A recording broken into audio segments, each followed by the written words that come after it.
Ashamaa harka fuunee jaalatamtoonni fi kabajamtoonni hordoftoonni seenaatuuf nageenyi koo kan jaalalaa kabajaa iddoo isin jirtan hundatti isin qaqqabu. Haddallee viidiyoo biraatiin walitti deebinee jirra. Viidiyoon adda qabadhee isinii deebi'ammotuyyuu bu'aawwan vaaziliinii qabxiilee sagaliin isinii qabadhee deebi'ee jira. Gara bu'aawwan vaaziliinii qabxii sagaliitti osoo seenne dura warri chaanaalii kanaaf haarawaa taatan sabskiraayib gochuudhaan gara maatii keenyatti akka dabalamtan isiniin jedhaa jechuudha. Yeroo sabskiraayib gootan kaa mallattoo notifikashinaa duratti isinii dhuftu yeroo takka irratti gadtuquudhaan viidiyoo ani akka gadhiisuun akka isin bira ga'u akka taasistan abdiin isinirraa qaba. Kanaaf kaa qabxiilee sagalan kan haga dhumaatti dhaggeeffadha.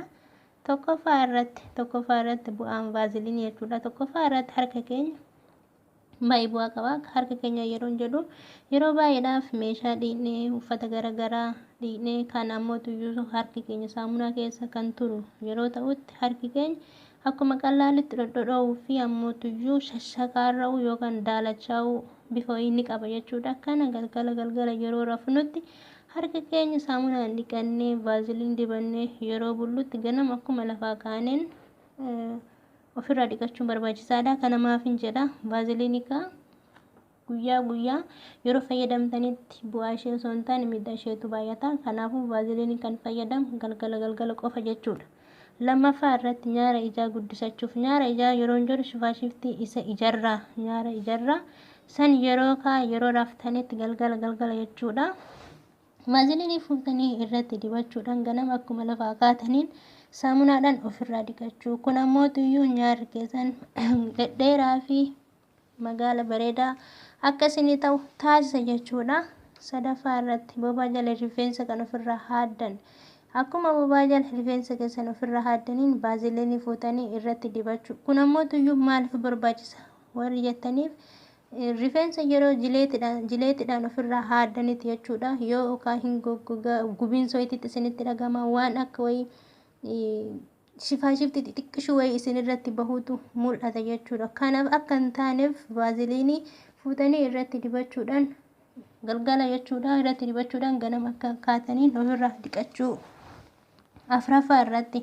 Afraffaa fuula keessan galgala dibachuudhaan ganama akkuma lafaa kaatanii fuula keessan saamunaan dhiqachuu. Fuulli keessan bareedduu fi laslaasaa akkasinii ta'u taasisa jechuudha. Shanaffaa irratti koomee miilaa yookiin taragasii isa jennuun san. Koomee miilaa yookiin taragasiin kan isin dhodhoo'u yoo ta'e galgala vaaziliinii dibachuudhaan pilaastikiidhaan shaffantanii ganama akka lafaa kaatanii saamunaan dhiqachuu. Kana torbee 2 keessatti bu'aa isaanii argitanii miilli keessan yookaan tarakasiin miila keessanii bareeduu fi laslaasaa akkasinii ta'u ni taasisa jechuudha. Jahaffaa shittoo yeroo fayyadamtanitti jechuudha. Osoo shittoo hin dibatin dura vaaziliinii dibachuudhaan shittoo fuuffachuu. Kun immoo tuyyuu bu'aan isaa maali kan jettan yoo ta'e shittoon yeroo dheeraadhaaf osoo foolii isaa hin jijjiiratin akka turu taasisa jechuudha. Torbaffaa irratti rifeensa keessaniif namni tokko ni jaalata tokko ammoo tuyyuu jaalachuu dhiisuu danda'a jechuudha. Namni tokko rifeensa iyyuu yeroo dibadhutti vaaziliiniin baay'ee rifeensa keenya ni lallaafisa ni dheeressa warri jedhu ni jiranii tokko ammoo tuyyuu kan hin jaalanne ni jiran jechuudha. Kanaafuu vaaziliinii yeroo rifeensa keessan dibattanitti gara gadii osoo hin taane gara sammuu keessanii osoo hin taane caafii irratti yeroo dibattan akka laslaasaa ta'uu fi walitti isin jalaa hin qaqqabanne taasisa jechuudha. 8ffaa irratti meekaappii ofirraa baasuuf. Meekaappii warri dibattan akkuma qallaaliidhaan vaaziliinii dibachuudhaan fooxaa qulqulluudhaan ofirraa balleessuun ga'ee guddaa qaba jechuudha vaaziliiniin. 9ffaa irratti maastikaan iddoo itti isin jalaa rakkatee kan bahuu dide haaluma qallaaliidhaan vaaziliinii itti dibdanii xiqqoo tursiisuudhaan irraa baasuun ni danda'ama jechuudha. Qabxiilee 9 kan qabadhee isinii deebi'ee jira. Hoo jaalattan hiriyoota keessaniif sheer, laayik, koomentii gochuun hin dagatinaa. Viidiyoo biraatiin walitti deebina. Nagaan naa tura.